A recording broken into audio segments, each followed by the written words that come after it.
好来，乡亲啊，继续来看花市。今年有几啊出的戏剧节目要来播出。下晡，公共集团的董事长陈玉秀率领花市歌坛甲明星艺人来公布今年重点的新节目。现场上新的状况，请记者胡立奇讲予咱知。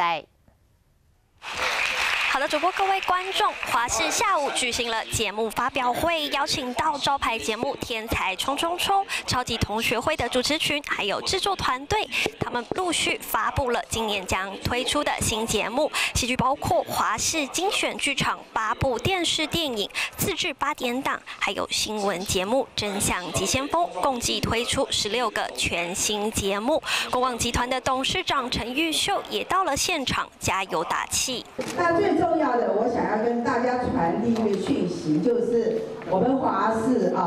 在经过去年1年整个我们整个公司内机内控在各方面的这个改革以后呢，今年我们就已经准备好要出发，你们跟我一起好不好？